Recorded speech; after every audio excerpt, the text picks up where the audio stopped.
नमस्कार, capital news में आप सभी का स्वागत है और मैं हूं मोनिका। आइए सबसे पहले नजर डालते हैं हेडलाइंस पर। भारतीय रिजर्व बैंक ने 2005 से पहले के नोट बदलने की अंतिम तारीख 1 जनवरी से बढ़ाकर 30 जून तक कर दी है। गूगल ने की घोषणा, अपने आप चलने वाली कार सड़क पर परीक्षण के लिए है तैयार। आरबीआई के डिप्टी गवर्नर ने कहा 2015 के मध्य तक पेमेंट और स्मॉल बैंकों को जारी किए जाएंगे लाइसेंस। और अब खबरें विस्तार से। दवाओं के क्लिनिकल ट्रायल के चलते वॉलंटियर सामान्य जिंदगी जीने लायक नहीं रह जाते हैं। उनको फार्मा कंपनियों से 1,08,000 रुपए से लगाकर 66,000 रुपए तक का मुआवजा मिल सकता है। दरअसल सरकार ने क्लिनिकल ट्रायल के दौरान वॉलंटियर को गैर जानलेवा नुकसान के मुआवजे के लिए एक फॉर्मूला तैयार किया है। मुआवजे की रकम मरीज की उम्र, हेल्थ रिस्क प्रोफाइल और अक्षमता के लेवल के हिसाब से तय होगी। कुछ समय पहले सरकार ने एक फॉर्मूले के आधार पर क्लिनिकल ट्रायल के दौरान वेंटिलेटर की मौत होने पर मुआवजा देना शुरू किया था, जिसमें उनकी उम्र और हेल्थ प्रोफाइल को ध्यान में रखा जाता है। आधिकारिक आंकड़ों के मुताबिक इस साल अब तक मुआवजे के ऐसे 21 मामले सेटल हुए हैं, जिसमें पीड़ित के परिजनों को 2 लाख से 34 लाख रुपए तक के दिए गए हैं। अफसरों ने बताया कि साल की शुरुआत में हेल्थ मिनिस्ट्री के बताए एक एक्सपर्ट ग्रुप ने कहा था कि सेहत को सबसे ज्यादा नुकसान वॉलंटियर की मौत के रूप में हो सकता है, इसलिए किसी के अक्षम होने पर मिलने वाला मुआवजा उसकी मौत पर मिलने वाले मुआवजे से कम होना चाहिए। पूरी तरह हमेशा के लिए सामान्य जीवन जीने में अक्षम होने पर मुआवजे की रकम मौत पर मिलने वाले मुआवजे का 90% हो सकती है। अक्षमता के लेवल के हिसाब से ये रकम घट सकती है। ये कदम हेल्थ एक्टिविटीज की चिंताएं दूर करने के लिए शुरू किए गए सरकारी अभियान का हिस्सा है कि फार्मा कंपनी उन मामलों में क्लिनिकल ट्रायल के लिए वॉलंटियर को मुआवजा नहीं देती है जिनमें उनको शारीरिक नुकसान होता है। मल्टीनेशनल कंपनियों की प्रायोगिक दवाओं के परीक्षण के लिए जिन मरीजों के नाम दिए गए थे, उनमें कम से कम 510 जनवरी 2005 से अब तक दवाओं से बुरी तरह प्रभावित हुए हैं, लेकिन इनमें से किसी को मुआवजा नहीं दिया गया है। ये बात ड्रग रेगुलेटरी एक्सपर्ट ने सुप्रीम कोर्ट में हेल्थ मिनिस्ट्री की तरफ से इस साल अप्रैल में जमा किए डेटा के हवाले से कही है। सुप्रीम कोर्ट अभी तक इस मामले में जनहित याचिका पर सुनवाई कर रही है।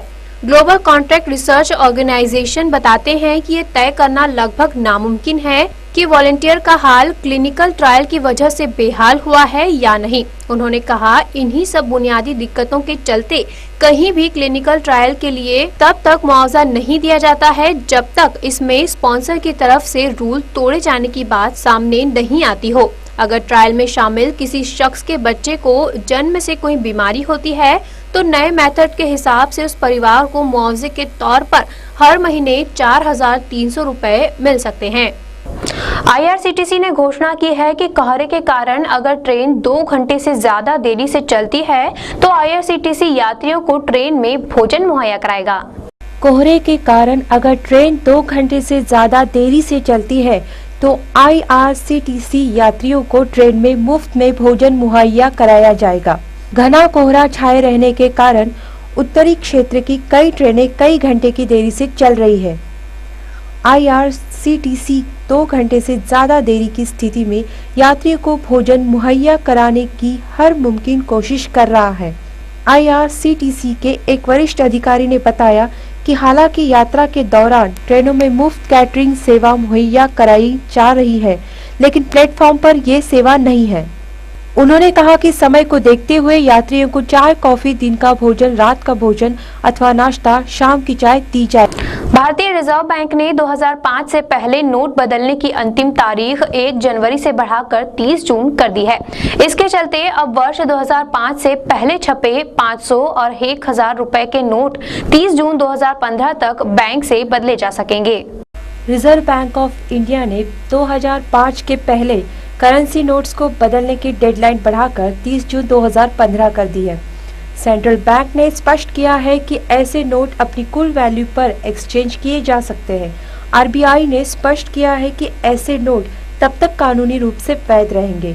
रिजर्व बैंक ने कहा है कि अब महात्मा गांधी सीरीज में नोट्स के एक दशक से सर्कुलेशन में है। बैंक ब्रांचेस के जरिए पुराने नोट्स के बड़े हिस्से को वापस ले लिया गया है। आरबीआई ने पुराने डिजाइन वाले बाकी नोट्स को भी सर्कुलेशन से वापस लेने का फैसला किया है।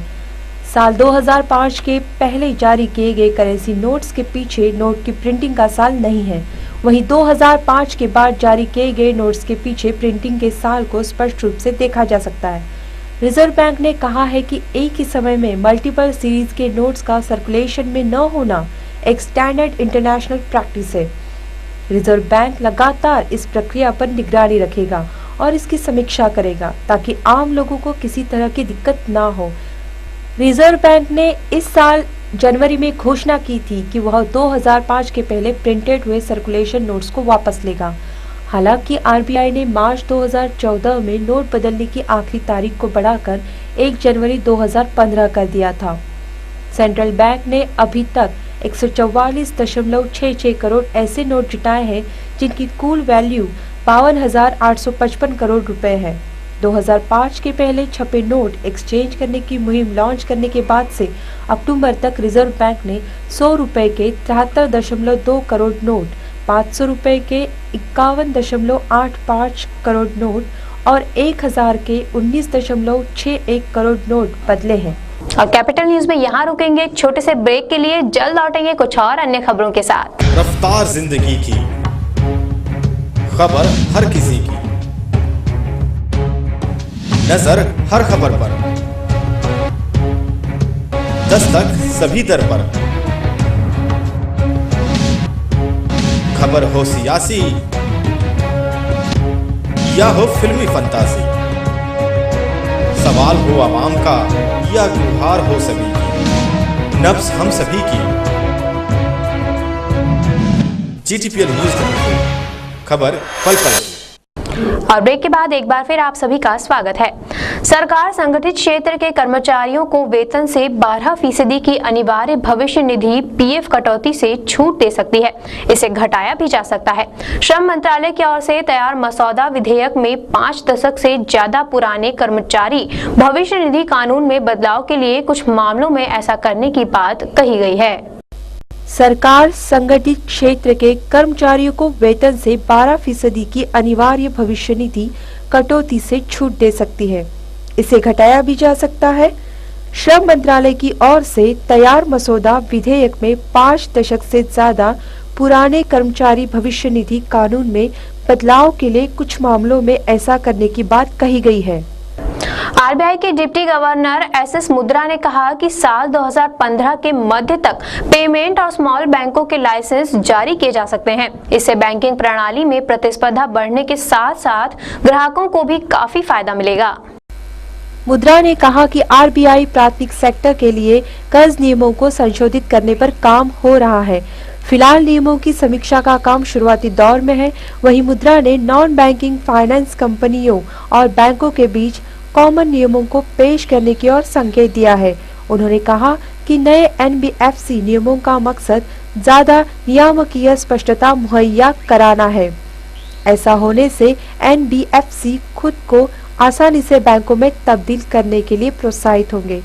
बैंकों की पूंजी जरूरतों के बारे में मुद्रा ने कहा कि भारतीय बैंकों को बेसल मानकों को पूरा करने के लिए ज्यादा पूंजी की जरूरत है। उन्होंने कहा कि मुझे अगले 2 साल के लिए बैंकों में पूंजी को लेकर चुनौती नहीं दिख रही है। आरबीआई के डिप्टी गवर्नर ने कहा कि अर्थव्यवस्था की ग्रोथ बढ़ने पर बैंकों के प्रोविजन में गिरावट आ सकती है। साथ ही एनपीए का संकट भी घट सकता है। अर्थव्यवस्था में सुधार आने से बैंकों के प्रॉफिट नहीं गिरेंगे। सरकार की विनिवेश योजना से पीएसयू बैंकों के कैपिटल को बूस्ट मिलेगा। आरबीआई भी बैंकों की पूंजी तरलता स्थिति पर नजर बनाए हुए है। गूगल ने घोषणा की है कि अपने आप चलने वाली कार मॉडल सड़क पर परीक्षण के लिए तैयार है। इंटरनेट क्षेत्र की प्रमुख कंपनी की अपने आप चलने वाली कार के दल ने गूगल प्लस सोशल नेटवर्क पर डाले संदेश में कहा कि ये मॉडल उस अवधारणा पर विकसित हुआ है जिसका खुलासा कैलिफोर्निया की कंपनी गूगल ने मई में किया था। इंटरनेट क्षेत्र की इस प्रमुख कंपनी की खुद चलने वाली कार के दल ने गूगल प्लस सोशल नेटवर्क पर डाले मैसेज में कहा कि हम अपनी छुट्टियां टेस्ट के काम में गुजारेंगे। और हमें उम्मीद है कि नए साल में आपसे उत्तरी कैलिफोर्निया की सड़कों पर मुलाकात होगी। गौरतलब है कि कई कार निर्माता ऑटोनॉमस या सेमी ऑटोनॉमस कार फीचर्स लाने की कोशिश करते रहे हैं, मसलन सेल्फ पार्किंग वाला फीचर, मगर अभी तक कोई भी फुल ऑटोनॉमस कार मार्केट में नहीं उतार सका है। गूगल कार उस अवधारणा पर विकसित हुई है जिसका खुलासा कैलिफोर्निया की इस कंपनी गूगल ने मई में किया था। कंपनी ने कहा था कि वह बिना स्टीयरिंग व्हील के खुद चलने वाली कार बनाएंगी। गूगल के क्रिस ओल्सन ने मई में एक ब्लॉग में कहा था कि इन कारों में स्टीयरिंग व्हील, एक्सीलरेटर पेडल या ब्रेक पेडल नहीं होगा क्योंकि उन्हें इसकी ज़रूरत नहीं है। हमारा सॉफ्टवेयर और सेंसर सारे काम करेगा। हालांकि सोमवार को उसने इस कार की तकनीकी विशेषताओं का खुलासा नहीं किया। गूगल ने इस साल कहा था कि इस बैटरी से चलने वाली कार की अधिकतम गति सीमा 25 मील प्रति घंटा होगी और इन्हें आम उपयोग के लिए बनाए जाए, न कि लग्जरी कार के तौर पर। सोमवार के ब्लॉग में एक सफेद रंग की गाड़ी दिखाई गई है। गूगल कार के पहले प्रोटोटाइप को लोगों ने खास पसंद नहीं किया। कई तो इसकी दिखावट टॉय पुलिस कार जैसी बता रहे हैं। असल में इसकी हेडलाइट काफी अलग है और छत पर उभार वाला सेंसर लगा है। क्रिसमस पर गूगल इस कार को अपने ट्रैक पर टेस्ट करेगा, मगर न्यू ईयर पर इसे नॉर्दर्न कैलिफोर्निया की सड़कों पर उतारा जाएगा। उसके सेफ्टी ड्राइवर्स कुछ समय तक इस पर निगाह रखेंगे। इसके लिए वे ज़रूरत पड़ने पर टेम्पररी मैनुअल कंट्रोल का भी इस्तेमाल करेंगे। इससे पहले गूगल ने कहा था कि हम अपनी कार को अग्रेसिव बना रहे हैं। गूगल ने पब्लिक रोड पर ऑटोनॉमस व्हीकल्स को 7 लाख मील से ज़्यादा चलाकर देखा और इसके बाद उसके इंजीनियर्स ने सॉफ्टवेयर में कुछ बदलाव करके इसे थोड़ा आक्रामक बनाने की कोशिश की। गूगल ने घोषणा की है उसकी अपने आप चलने वाली कार का मॉडल सड़क पर परीक्षण के लिए तैयार है। इंटरनेट क्षेत्र की प्रमुख कंपनी अपने आप चलने वाली कार के दल ने गूगल प्लस सोशल नेटवर्क पर डाले संदेश में कहा, यह मॉडल उस अवधारणा पर विकसित हुआ है जिसका खुलासा कैलिफोर्निया की इस कंपनी गूगल ने मई में किया था। खबरें खत्म करने से पहले एक बार फिर नजर हेडलाइंस पर। भारतीय रिजर्व बैंक ने 2005 से पहले के नोट बदलने की अंतिम तारीख 1 जनवरी से बढ़ाकर 30 जून तक कर दी है। गूगल ने की घोषणा, अपने आप चलने वाली कार सड़क पर परीक्षण के लिए है तैयार। आरबीआई के डिप्टी गवर्नर ने कहा 2015 के मध्य तक पेमेंट और स्मॉल बैंकों को जारी किए जाएंगे लाइसेंस। कैपिटल न्यूज में आज के लिए इतना ही। कल हम फिर हाजिर होंगे कुछ और नई खबरों के साथ। तब तक के लिए आज्ञा दीजिए। नमस्कार।